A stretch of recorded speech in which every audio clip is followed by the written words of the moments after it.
Hey everyone, this is Tyler and Matt from NotMovieHacks, and today we're seeing the art house soon-to-be classic called The Death of Stalin. We drove a whole 10 minutes out of all the movies that came out this week. We have Wrinkle in Time, Thoroughbreds, the Strangers sequel with the mask, and then... But instead... And then, wait, what's there's another one I'm forgetting. Doesn't matter. Gringo! Yeah. And then, out of all the movies, we drove 10 minutes to see The Death of Stalin at our house cinema. Just kidding. Just kidding. We're seeing Hurricane Heist. There's a hurricane coming. We gotta go. Agent Corbin reporting in. 600 million offloaded. It's all here with about 300 million of its cousins. It's your responsibility. I'm all right at babysitting old money. Because no one else has reviewed it yet. So we're getting on that. Yeah. But if there's no one in the theater, we'll have some fun. Yes. But we drove a whole 10 minutes because we hate ourselves and we hate our lives. So of course this is the pre-review sort of expectations, video dialogue. Well, okay. Expectations. Well, let's predict what's gonna happen. So I predict that the action's not gonna be that good, and it's gonna be pretty hard to tell what's gonna happen, and the CGI is gonna be awful. I think Maggie Grace and Toby Kebbell are gonna be the next great action stars. Yeah, they're gonna romantic couple. Yeah, they're gonna be the next Jamie the Curse and Arnold Schwarzenegger from True Lies. I think they're gonna kiss while the storm's overtaking them, like Rogue One. Yeah. While they're about to die, and there's a hurricane, and they're gonna kiss, and then it's gonna be nice music, and then they're gonna get killed. I think that the bad guys are gonna finally get the money, but they're gonna get destroyed in the hurricane at the last minute. Because there's the shot in the trailer of the truck. This is gonna be a great movie, isn't it? All right. So keep watching and watch our full review, which I'm sure you're on the edge of your seat now because of our pre-episode discussion. All right, we'll see you then. All right, bye guys. Hey guys, we wanted to get here a whole 30 minutes early because as you can see, actually you can't see, there's absolutely no one here. We're here 30 minutes early. We wanted to get our seats. I'm with Laura Croft. Come see my movie next Friday. That movie's gonna make no money. Along with this one, two things they have in common. All right, we'll see you guys after the movie. Say bye. We're on lockdown due to the storm. Come on, man. Oh boy. Hello ladies and gentlemen, welcome to the most must-see YouTube channel in the galaxy. Welcome to NotMovieHacks. Speaking right now is Matt, and to my left, as always, is Tyler. And we just saw Hurricane Heist. Now, Hurricane Heist, Matt, is a film that absolutely no one went to see. No marketing, and there's no critic screenings because it's directed by a guy called Rob Cohen, who did such hit films as Alex Cross and Mummy, the third one. The best one? The best one. And it stars Maggie Grace, the daughter from Taken, and Toby Kebbell from... I cannot think of two more famous actors. Oh, yes, the two more marketable people. So, we went to go see this movie. There was no reviews out whatsoever for it. There was nothing. We had no notion about how it was going to be. So, we just saw it. We just got back to it. Now, do it.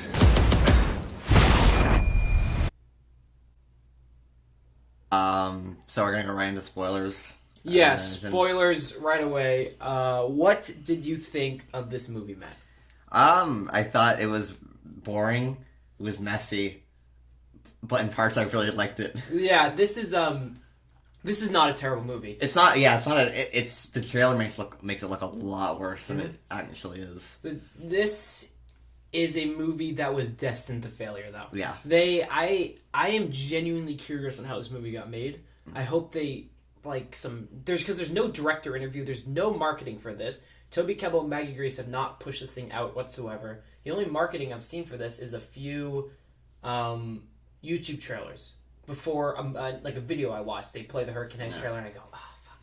But this movie is in no means a terrible movie. You can look by the trailers, like you said, and go, oh, this is going to be horrible. Yeah. But there's actually some... decent stuff, I want to say. There's a few... At times there's decent stuff. Yeah. But when it's just not boring. Yes. So, spoilers, like we said, but anytime there is dialogue in the film... Yeah.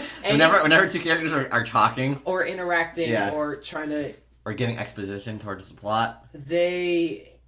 the movie just crawls to a stop.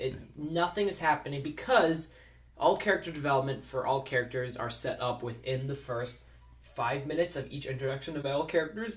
They have no arcs, and all interaction is just to reinforce those character development and just to talk about the storm with some scientific mumbo jumbo that probably isn't correct.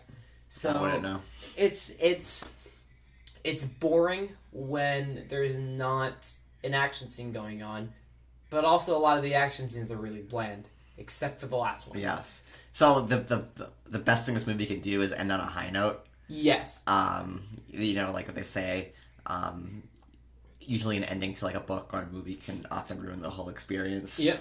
And in this case, the ending, it wasn't anything like magnificent. It was like a tour de force in action cinema, but it didn't. It was interesting enough where it didn't rely on just people shooting at each other with like wind going on in the background and like and a green screen to be entertaining. Like they find a somewhat clever way to take down the villain in the end, and the characters you care barely enough about them to want them to survive. Yeah, I would equate this to, you know how when you take a crap and you get kind of a messy wipe, and then you take another crap and you get a ghost wipe where there's nothing? The entire movie is a messy wipe, and then the end is a ghost wipe, and you're always pleasantly surprised by the ghost wipe. Okay. I was expecting more of a reaction under that. I thought that was a pretty good one. I'm trying to Remain professional. I'm trying to draw the audience of an upper echelon of society, and not poop. Well, it's true. Am I wrong? Trying to appeal to an upper echelon of society. Okay, fine. You are right, though. You can. They do. So, one thing I was worried about with this movie is the fact that the movie stars Toby Kebbell, who is in a Black Mirror episode. Yes. He's in a bunch of, like, side character roles, but... He's in side character roles in, like, kind of bad movies. Yeah. And then he's the villain in Dawn of the Planet of the Apes. Yeah. So, Toby Kebbell is not the biggest or the best actor. And I was really worried they were going to try to make him... I felt like his country accent was pretty bad in this movie. Yeah, all country accents were bad in this movie. Yeah. They were very noticeably, like, they were very hyperbolic. Yeah. Yeah, so... He's like, bollocks, mate. Yeah. It's like if you tried to do, like, a New York accent. Yeah. Or, like, a British accent. Are you serious? Yeah. Oi, matey, oi! The hell was that? British accent. Exactly. Oi, matey. Yeah. Oi! Oh, get some tea and crumpets. Oi, matey is like pirates say. Aren't pirates British, though? I guess. Okay, so Brev, no. Oh, no, oh, my, Yeah. Okay, let's not. Okay, so... I'm Toby Kebbell, and I can play a country accent. That's actually not bad. That's Really? just as good in the movie. Oh, yeah. So going back on track, I was concerned they're going to make Maggie Grace and Toby Kebbell action stars, and instead, they do a realistic... I'm hesitant to use that word. Yeah, realistic in this movie do not go together. Yeah. But a serviceable job with Maggie Grace, you buy the fact that she can shoot guns and sort of take down people. Yeah. But because it's Toby Kebbell and his brother, and they are the two main partners to Maggie Grace's character. Yeah. And between the two, they shoot a gun once, one bullet. They are not action stars. They do not fight anyone fist. There's one clever scene where where Toby Kebbell is trying to distract the bad guys, and he's throwing like hubcaps through the wind of the hurricane, which we'll get into continuity wise for the storm. But he's throwing it, and it's taking it, and it's like a bullet, and he kills someone with it. And I'm like, oh, that's kind of clever. There's a little bit sort of clever moments like that, and also the end fight is strategy, sort of. They jump on the 18-wheeler. It's no Mad Max Fury Road. No, but, there's clear inspiration though from Mad Max yes. Fury Road. There was that shot where the brother like got stuck like when he jumped, but like that was all one shot. But like I don't know if they used some CGI magic. Where he got stuck? No, I know when he jumped, when he's like, oh, that's too far, but then he jumped and he made it. Yeah. But like he was like dragging, but that was all one shot, like his jump to like miss. Really? I didn't notice that. Yeah, but like I don't know, like I couldn't tell there was like some CGI done there. The stunt work in this movie is not terrible. We should say when there is stunt work. When there is stunt work and not CGI. And we should also say that the CGI in this movie is good at times. Good. The final we're really going to go back to the saving grace of this movie that makes it good is the ending, because the ending is the good ending for this movie. This is not good. No witnesses. Get in! What the hell was that about? The treasury's being robbed. Do you want to talk about continuity? I just want to say with Toby Kebbell and Taken Girl, I'm glad that they weren't in a relationship. Like by the end, like they didn't fall in love or anything. That's a good point. Yeah. They didn't. Because before this, you're going to see my predictions for the movie, and I expected a kiss at the end. I expected a forced none romance. of that. They're just friends or they just allies. Yeah, and that was surprising to say the least. Yeah. I'm surprised they didn't push this movie out or market it more. I feel like this could have made like a Geostorm level kind of money, like very, very, like third or fourth opening weekend behind like Wrinkle in Time and probably the new Strangers movie that came out. I feel like you could have found some decent budget there, but instead they're throwing it out to 2,400 theaters, no critic screenings, and we just kind of went into it blind. So, as you know, this movie is directed by Rob Cohen and does not have a good history. What do you think about the directing? How do you think it was in this movie? Average. Very, like... uninspired, I guess. Like, can you... Because there's a lot of missed opportunities in this. Well, I mean, like what we said when they were in the car, it was just like the camera up and down. It's like, what is going on? And then Toby Kebbell's just like, I wonder if Toby Kebbell thought this was a joke. Get more on the screen. I wonder if Toby Kebbell thought this movie was a joke at times, because I feel like his country accent was good in Kong Skull Island. Does he do a country accent? Yeah, he's like, is that a monkey? Oh, that's does right, that in the trailer. And then, but like in this movie, like his country accent's pretty bad. He's also just going like this. Yeah. I wonder if the actress was like laughing at times. Like, probably, like. He's just seeing how much he could get away with. Like, I'm really curious to see what the budget of this movie was. Like, yes, there's some weird choices to show that they're in a storm in a super-powered tank car, which doesn't make any sense. A meteorologist wouldn't have a car like that. They shake the camera in any dialogue. So if Matt and I were talking, the camera would be back and forth, and it doesn't portray to us that's in a storm. It just gives us a headache. And then, but you can't also help notice the car is going straight, and they do this in a lot of movies in these kind of situations. But Toby Kebbell is just doing this, and you see him going down like a straight road. Yeah, too. It just because then they'll cut to a wide of the car going by, and there's no turns. But then it's just like this, and it's like little things like that, and little inconsistencies. There's a shot in the movie that we talked about in the car ride home where they have to pull down with a winch on their super-powered tank car radio tower to stop the transmission to get the vault codes to get the money.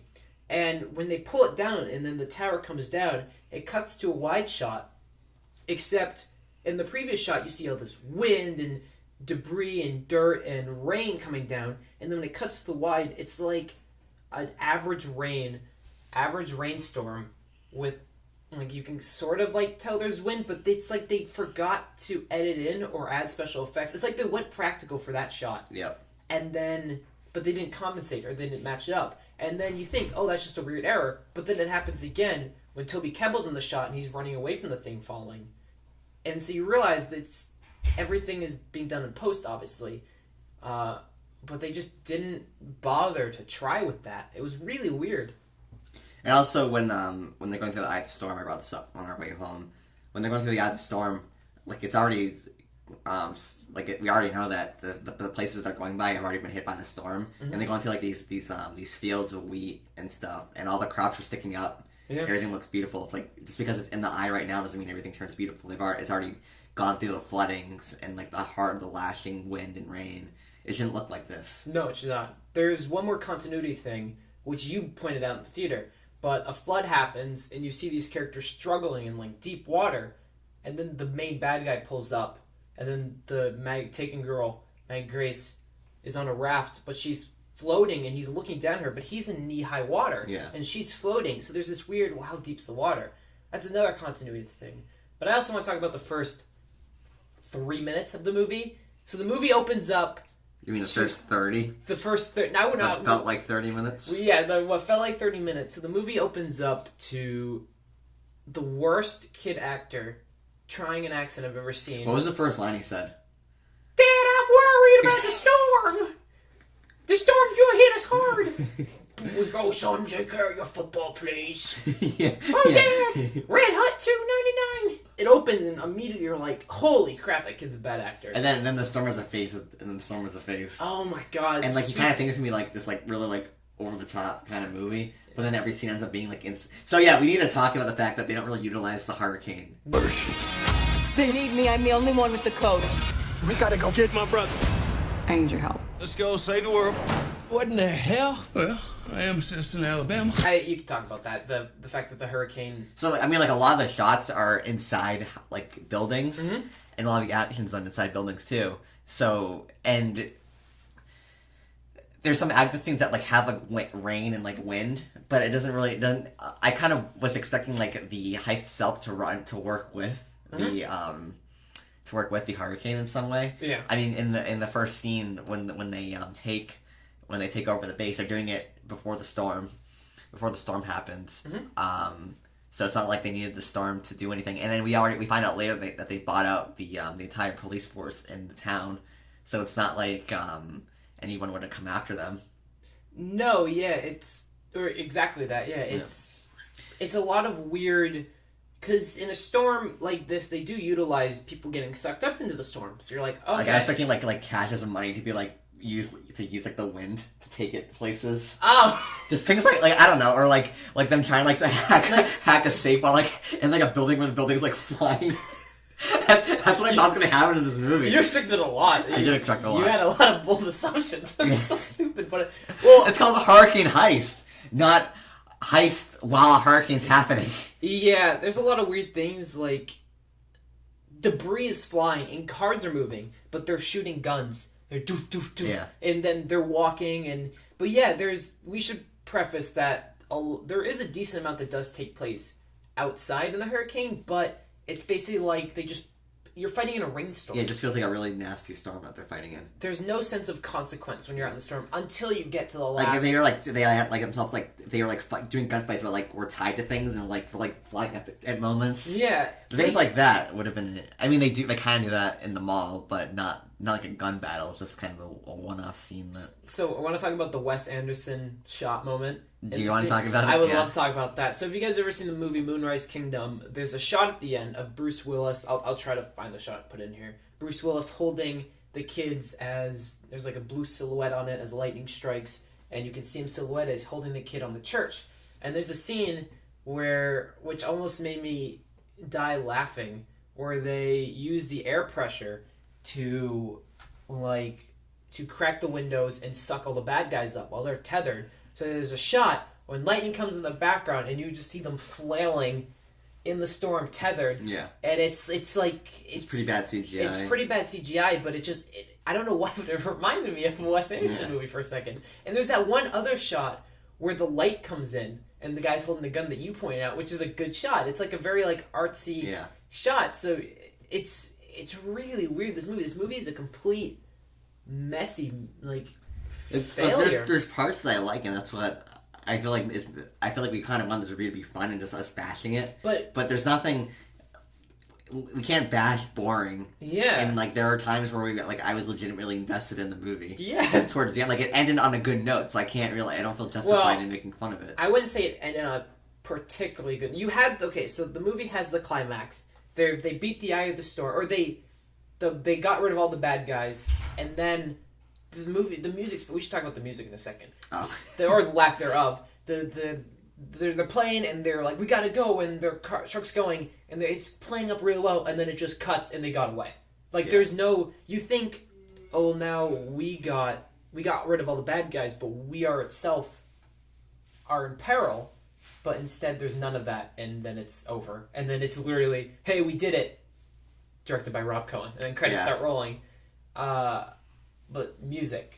I think I turned to you about an hour and 15 minutes in the movie and said, is this the first song they're playing? Yeah, because Toby Kebbell is swimming in the water, and it's playing generic, tragic, little inspirational kind of build up music. Like survival music, yeah. And it's just it just comes out of nowhere. And then music exists in the movie. And then they keep playing music after that. Yeah. There's like action music during the final chase, and it's like they sent the first hour of the movie out to be like screened or whatever, and they went, "Oh shit, we can't go back and add music to it for some goddamn reason."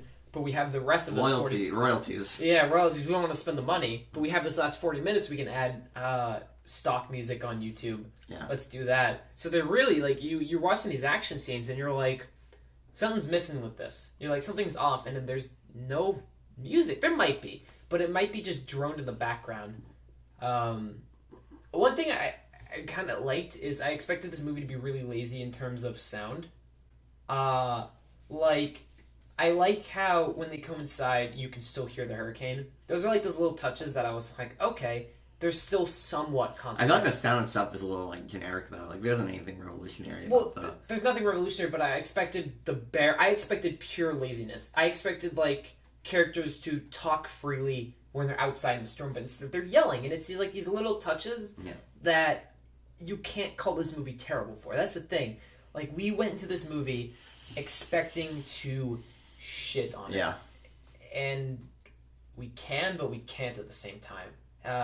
Like, you can watch our pre-stuff, and we're all jolly and happy, and we're ready. We're all joking, but... Like, this is not a Gods of Egypt kind of movie. If you want schlocky fun, go watch Gods of Egypt. But this movie is just a bland action movie that's sometimes interesting. Yeah, if this is one of those things you catch on like a rainy day, you can watch it on Netflix. Yeah, on Netflix. It's, when you're by yourself, it's thankfully only an hour and 40 hours. It only feels like it's an hour. Yeah, hour 40. I would say it's even an hour and a half. But it does. But at times it just kind of like drags. If you happen to, what I'm kind of thankful for about it is the fact that the movie in itself does contain a decent amount of action. You expect with a movie like this, with like a big special effects, for there to be a big second act lull, but instead you get fairly consistent action. But it's fairly mundane action. Yeah, nothing special, but it's not talking. There is like a few scenes. Where at least it's not talking. Yeah, at least the characters aren't running their mouths. Oh my god, there are some pretty bad dialogue scenes. There's some pretty bad dialogue. Yeah. We're about to be crushed by the biggest storm of the century. Look out! I knew today was going to be. You can get behind the Toby Kebbell and his brother, sort of. Yeah. They're everyday guys, and they kind of do that decently. He's a meteorologist who becomes okay with murdering people. That is true. Halfway through the movie, he does kill people. That is right. So we talked about this in the car ride home. No apprehension about it at all. Yeah, they kind of laugh about it and go, "Hey, I shot someone." Yeah. But we talked about this on the ride home. How did this movie get made? Well, I jokingly said that they probably thought The Rock was attached to it. But that's a good point, though. Yeah, because this definitely feels like a movie that The Rock would be in. They expected to get a B-list female action star, Maggie Grace, but then they also have these two brother roles, which you expect a meteorologist who can kind of kick ass, sort of has survival skills, The Rock. Or I feel like The Rock could have been the brother. No, but they could have given him more scenes because wasn't he an ex-military? That is true. Guy. I would have. You actually. Or even make him the villain. Make him Statham. You said this in the movie. Give him like. I said Jason Statham. You said Jason Statham, but this movie feels like they wrote a script and whoever wrote it, I don't know. When I have two kick-ass action leads here, but then they realized no one wanted to do it. And then they just kind of got whoever was left, Toby Kebbell and whatever the brothers. You mean Gerard Butler didn't want to do this movie? He saw Geostorm's failures and he's like, "Oh, I'm major. I'm Scottish. Oh, I'm a failure." So, Matt, do you have any other points about Hurricane Heist? No. All right. Do you recommend this movie? I don't recommend this movie. I recommend watching it not in theaters where if you're able to pause the movie or fast forward through the movie, then I recommend it. Get it for like, I wouldn't say spend money on this, but if you can get it for like $1 rental or something at like Redbox. Yeah. I don't think you're gonna regret coming out of it. I think you're just gonna go, that was an action movie, and then you'll throw it away, and then this movie will cost some Enterprise Studios that weird, like, it feels like a third party, like, it just feels like a spoof, like a B movie. It feels like like they have arts, like they have like the Kennedy movie that's coming out, but then they have this movie. They also had American Made with Tom Cruise. Yeah. So it's weird. It's like a weird company. It's like they thought they had a surefire hit on their hands. It's like they're trying to be A24, but then also trying to be just a big like action Warner company. Bros or something. Yeah, just jumping out like Lionsgate. Yeah. Like, yeah, Lionsgate's more accurate. Like throwing out these action movies. This would have been a perfect Netflix movie, honestly.